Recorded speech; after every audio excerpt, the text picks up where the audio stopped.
हाँ जी। जी, सो आप जैसे देख सकते हो हमने यहाँ पे अपने 2D शेप बना लिए हैं। जी, इसमें क्या है, ऊपर वाला जो शेप है ये हमने रेक्टेंगल कमांड से बनाया है। तो जैसे मैं इसको सेलेक्ट करता हूँ आप देख सकते हो ये क्या है, पॉलीलाइन में बना हुआ है पहली चीज़। दूसरी चीज़ ये क्लोज लूप भी दिखा रहा है। जी, तीसरी चीज़ इसमें कहीं कोई भी सेल्फ इंटरसेक्शन नहीं हो रहा। तो ये तीनों रूल्स को फॉलो कर रहा है। अगर जी, हम ऑटोकैड में बात करें किसी भी 2D ऑब्जेक्ट को 3D में कन्वर्ट करना है तो हमें ये तीन सेट ऑफ रूल्स को फॉलो करना पड़ता है। अभी जी, हम ये देख रहे हैं कि अगर रूल्स फॉलो नहीं होंगे तो किस तरीके का शेप बन के आएगा। अब नीचे वाले शेप पे आते हैं हम। ये वाला जो शेप है हमारा, मैंने जी, इसको आप देख सकते हो कॉपी करके रखा था, एक्सप्लोर कर दिया था। तो एक्सप्लोर करने से ये पॉलीलाइन शेप में है अब? नहीं नहीं, है, सारी लाइन अलग अलग है। तो ये पहला रूल तोड़ रहा है। सेकंड इस पे आते हैं, जब हम इसकी बात कर रहे हैं तो ये पॉलीलाइन तो है, लेकिन इसमें बीच में से आप देख क्लोज सकते नहीं, हो शेप क्या है, जी, ओपन है, क्लोज नहीं है। मैंने एस्केप किया, मैं थर्ड वाले पे आता हूँ। थर्ड पे हम गए, मैंने इसको सेलेक्ट किया। जब इसको सेलेक्ट कर रहे हैं तो आप देखो ये पॉलीलाइन तो है और क्लोज्ड भी है, लेकिन इसमें इंटरसेक्शन कहीं हो रहा है, सेल्फ नहीं, इंटरसेक्शन हो हो रहा है। हो रहा है ना। तो हुँ, ये क्लोज, इसमें क्या हो रहा है, इंटरसेक्शन भी हो जा रहा है हमारा। तो जी, यानी कि ये हमारा जो शेप है, ये नीचे वाली जो ड्राइंग है, ये हर एक लूप क्या कर रहा है, एक एक रूल को बाइकआउट कर रहा है। जी, तो हम यहाँ पे ये चीज़ डिस्कस करने वाले हैं कि अगर हम 2D से 3D कन्वर्ट कर रहे हैं तो जी, रूल्स को फॉलो करेंगे तो कैसा शेप बनेगा, और रूल्स को फॉलो नहीं करेंगे तो कैसा शेप बनेगा हमारा। हम जी, इसी चीज़ का डिस्कशन करने वाले हैं, जी, ठीक है, आज की क्लास में। तो अभी जो हमने ड्राइंग बनाई थी, बाय डिफ़ॉल्ट ऑटोकैड में टॉप व्यू में ड्राइंग बनती है, आप देख सकते हैं लिख क्या रहा है, टॉप। जी, और 2D वायरफ्रेम आपका ड्राइंग स्टाइल होता है। अगर मैं टॉप से क्लिक करके इसको किसी और व्यू पे चला जाऊं तो ये अभी भी मुझे एक as a 2D reference element के तौर पे मिलेगा, क्योंकि जी, मैंने टॉप पे बनाया था। फ्रंट से आप देखोगे तो उसको एक सिंगल लाइन के तौर पे ही दिखेगा वो, जैसे जी, यहाँ पे आप देख सकते हो दिख रहा है हमें, जी, है ना। सो मैंने क्या करना है, या तो मैं यहाँ पे जाके इसके नीचे आप देखोगे आइसोमेट्रिक व्यू मिलेंगे। जी, आप किसी भी एक आइसोमेट्रिक व्यू पे चले जाओ। हुँ, आइसोमेट्रिक व्यू में जाने पे क्या फायदा होगा आपको, देखो अभी इस वाले आइसोमेट्री में और जो हम ऑटोकैड की ड्राफ्टिंग सेटिंग्स आइसोमेट्री में आते थे, कोई फर्क देखने को मिल रहा है आपको? वैसा ही है सर। वैसे ही है।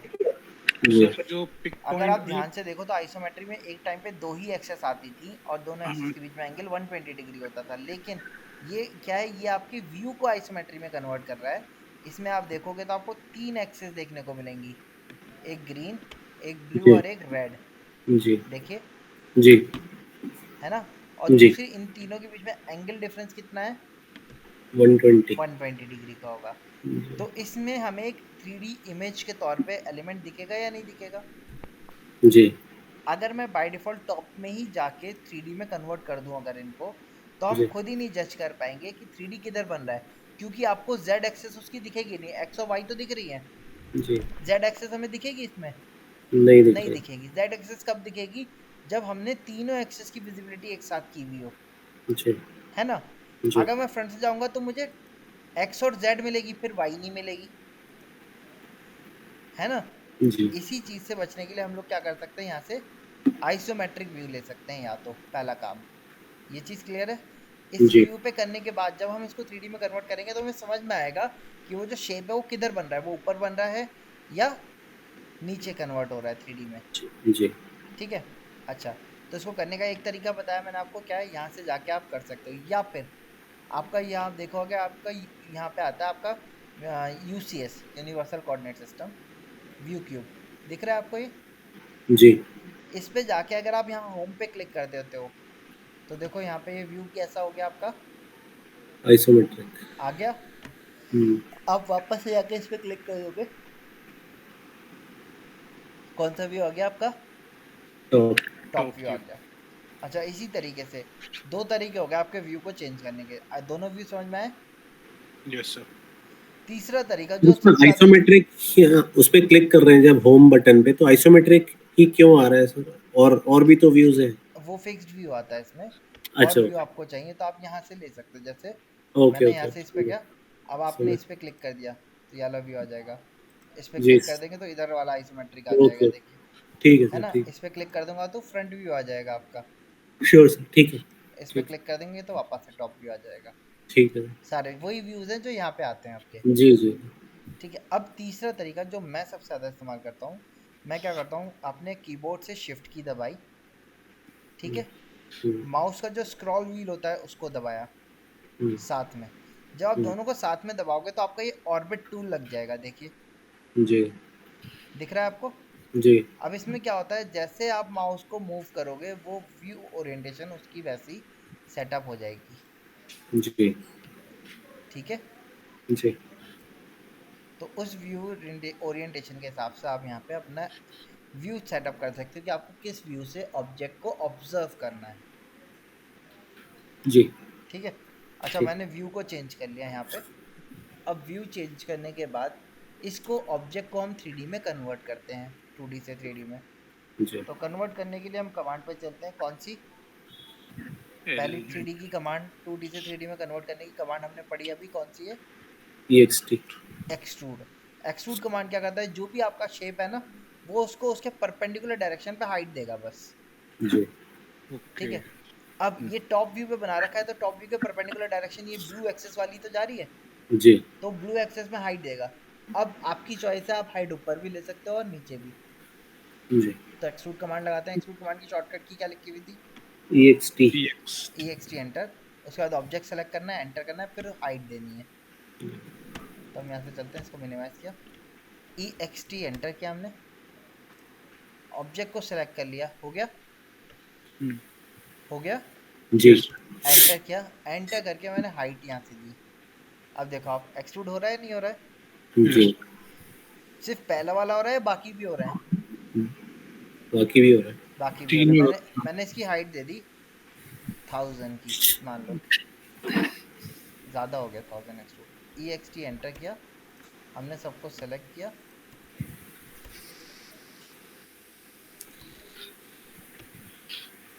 मैंने ऐसे एक्सट्रूड कर दिया 250 पे, एक्सट्रूड हो गया देखो।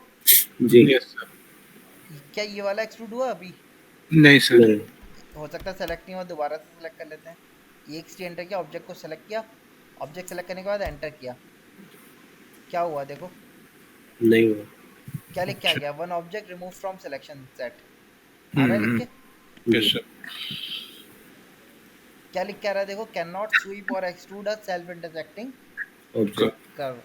क्योंकि हमारा कर्व सेल्फ इंटरसेक्शन हो रहा है, इस वजह से उसको वो ना ही क्या कर सकता है, एक्सट्रूड कर सकता है, ना ही स्वीप कर सकता है, जी ठीक है। सर अगर हमने इसको एक्सप्लोर करके हाँ, लेफ्ट ट्रायंगल्स ट्रायंगल्स करके सेलेक्ट करके ज्वाइन एक्सप्लोड कर कर दिया दिया तो हमने अलग, अब एक्सप्लोड से सारी लाइन अलग अलग हो गई।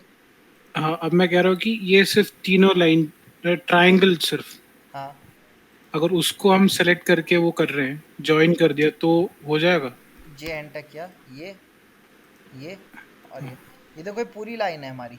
अच्छा ओके हाँ अलग अलग नहीं है ठीक है तो आपको क्या करना पड़ेगा, बी आर एंटर करके ब्रेक कमांड लगाना पड़ेगा। ओके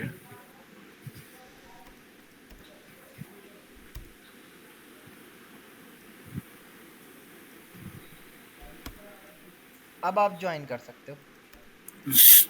अब ये एक्सट्रूड हो जाएगा ना हाँ जी, अब हो जाएगा एक्सट्रूड, देखो, ओके जी ठीक है। तो अगर कोई चीज़ आप एक्सट्रूड कर रहे हो वो एक्सट्रूड नहीं हो रही, तो यानी कि उसमें कहीं ना कहीं क्या हो रहा है, सर इंटरसेक्टिंग हो रहा है इंटरसेक्शन हो सेल्फ रहा है। अच्छा, ये दोनों ऑब्जेक्ट भी तो रूल फॉलो नहीं कर रहे थे, जी लेकिन ये दोनों एक्सट्रूड हुए या नहीं हुए। हो गए तो पहले वाले ऑब्जेक्ट में और इन दोनों में क्या फर्क देखने को मिला एक्सट्रूजन में, कोई फर्क है या कोई भी फर्क नहीं है। लेयर्स में एक एक एलिमेंट अलग हो रहा है सर उसमें अच्छा, देखो हेडिंग में जो मैंने आपको एक्सट्रूड की कमांड बताई थी उसकी हेडिंग क्या थी,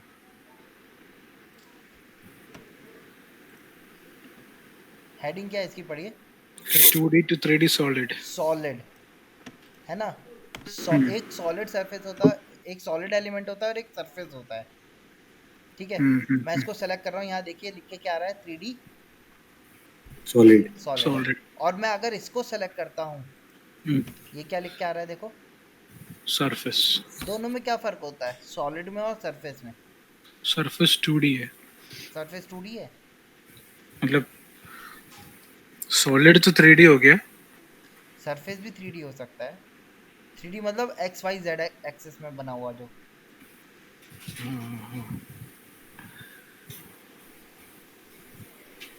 और कोई डिफरेंस?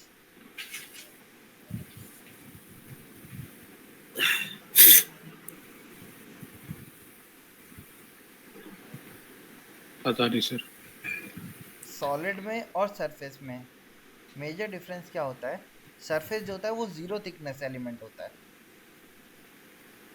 अच्छा। जी ठीक है। जी और सरफेस एक हाइपोथेटिकल आपका इमेजिनरी एलिमेंट है, जहाँ की सॉलिड सरफेस जो होता है वो एक्चुअल एनवायरनमेंट में जो अवेलेबल एलिमेंट होता है वो सॉलिड ही होता है।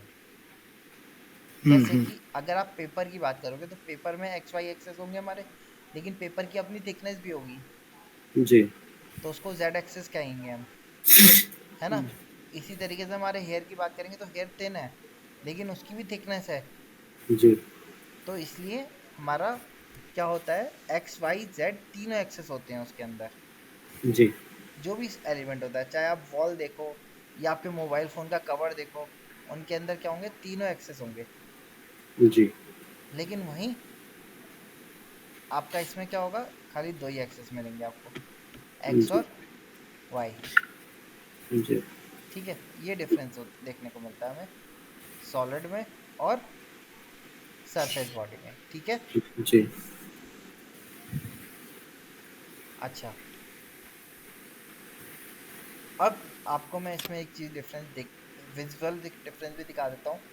आप ये 2D वायरफ्रेम पे क्लिक करोगे, ये दिख रहा है 2D वायरफ्रेम, जी क्लिक करके आप इस पे आ जाइए, कंसेप्चुअल दिख रहा है। जी कंसेप्चुअल पे आने के बाद मैंने शिफ्ट दबाया, व्हील दबाया। मैंने आपको क्यों कहा था मैं इसका यूज़ करता हूँ रोड 3D ऑर्बिट का, क्योंकि इससे आप अलग अलग ओरिएंटेशन देख सकते हो। अगर यहाँ से आप इस वाले होम बटन पे जाओगे तो ये आपको एक ही डेफिनेट व्यू दिखाएगा, बट यहाँ से हम क्या कर सकते हैं, अपना व्यू ओरिएंटेशन बदल सकते हैं।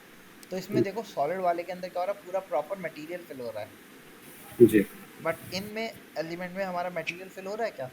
नहीं, नहीं हो रहा, हॉलो है अंदर से। हॉलो है, करेक्ट। तो इसलिए हमें सॉलिड एलिमेंट ही क्रिएट करने होते हैं। ओके क्लियर है? जी अच्छा, मैं इसको डिलीट करता हूँ। अब हम एक एग्जाम्पल के तौर पे चलते हैं। आपने स्टेयरकेस देखा है जीना? जी स्टेयरकेस कैसा होता है, टॉप व्यू से देखते हैं। अगर हम उसके एक स्टेप लाइंस की लाइंस बात करें तो बनेंगे वो कैसा होता है? रेक्टेंगल्स ऐसे। रेक्टेंगल। लाइंस अब लाइंस बनेंगे पहले। है ना, तो रेक्टेंगल रेक्टेंगल टाइप से ही होता जी है ना, जिसमें हम अपना पैर रखते हैं उसको हम ड्रेड कहते हैं। उसका स्टैंडर्ड साइज 250 mm होता है, और जो हाइट होती है हमारी वो स्टैंडर्ड साइज 150 की होती है। तो अगर मैं टॉप व्यू से रेक्टेंगल बनाता हूँ, डी एंटर किया, विड्थ मैंने 1000 mm की ले ली, 1000/250, ये एक स्टेप हो गया हमारा। टॉप व्यू से देखोगे तो एक स्टेप ऐसे ही दिखेगा ना। जी अब मैंने इसका व्यू बदला, और मैंने व्यू बदल के इसको हाइट दे दी, एक्सट्रूड कर दिया। कितनी हाइट बताई थी मैंने राइजर की?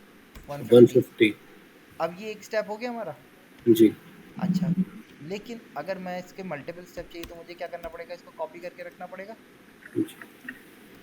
ऐसे ही होगा।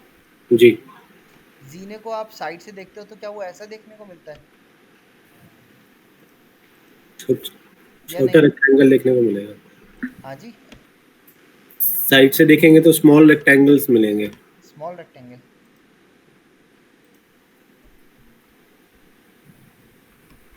जब नीचे से ऊपर जाता होगा।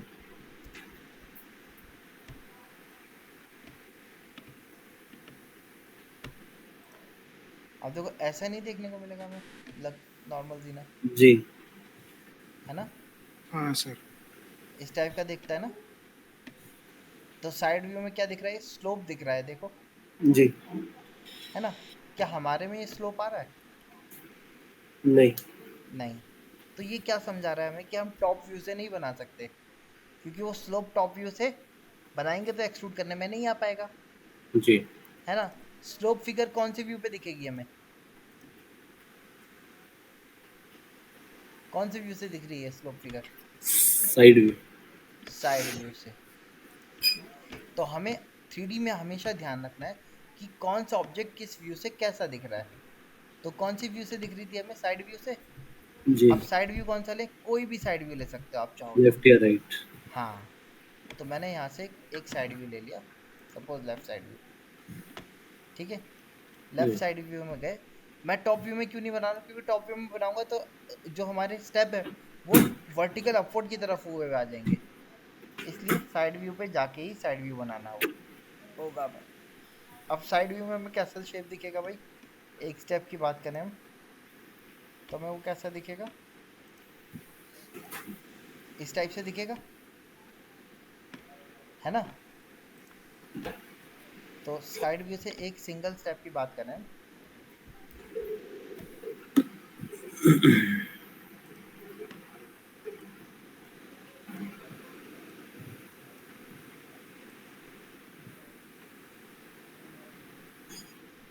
इस टाइप से दिखेगा कुछ, जी दूसरा स्टेप ऐसे आएगा, जी है ना।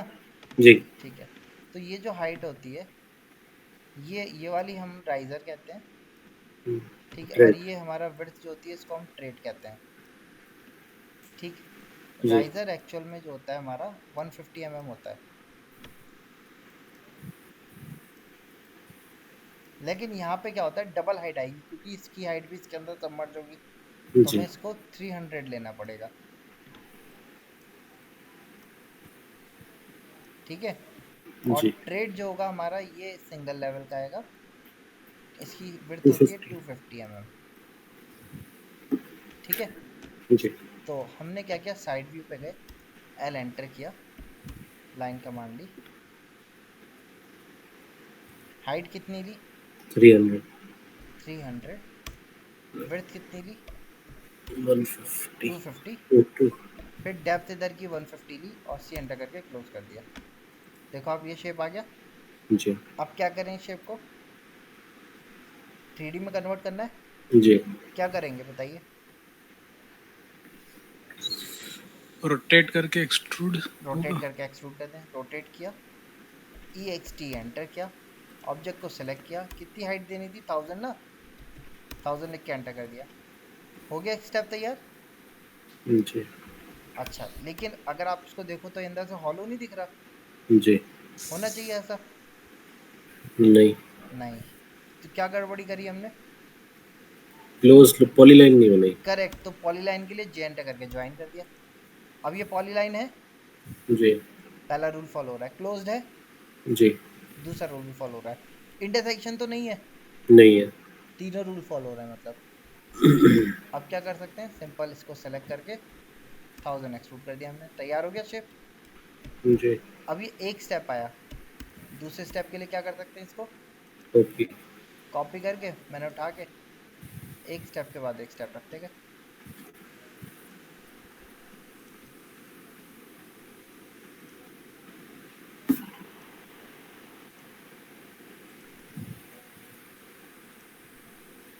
आ गए स्टेप्स सारे। जी अब इसके ऊपर हमारी क्या आएगी, लैंडिंग आएगी। जी। तो लैंडिंग टॉप के लिए टॉप व्यू पे गए हम, और अलग से एक रेक्टेंगल बना दिया, लैंडिंग बना दी हमने 1000 बाई 1000 की, ठीक है। जी। कितने की बना दी landing, 1 metre by 1 metre. 1 metre by 1 metre की, ठीक है। फिर जी व्यू चेंज किया और इस लैंडिंग को एक्सट्रूड कर दिया, जितना राइजर था, कितना था राइजर 150, जी 150 का एक्सट्रूड किया, और फिर इसको मूव करके यहाँ से नीचे बॉटम से उठा के इसके बॉटम पे रख दिया, हो गया देखो। जी तो इस तरीके से स्टेयरकेस हमारा तैयार हो गया या नहीं। जी। अभी ये सिंगल फ्लाइट स्टेयरकेस हमने तैयार किया, ठीक है। इसके बिहाफ पे आपको ये वाला स्टेयरकेस तैयार करके लेके आना है, डॉग लेग, दिख रहा जी है, जी। डॉग लेग भी और एल टाइप स्टेयरकेस जो आपको यहाँ देखने को मिलेगा, यहाँ पे, ठीक है। जी दोनों टाइप के स्टेयरकेस आपको डिजाइन करके लेके आना है, ये वाला एल सिंगल फ्लाइट हो गया, जी और एल टाइप का मैंने आपको दिखाया था, इस टाइप का एल टाइप का, जी।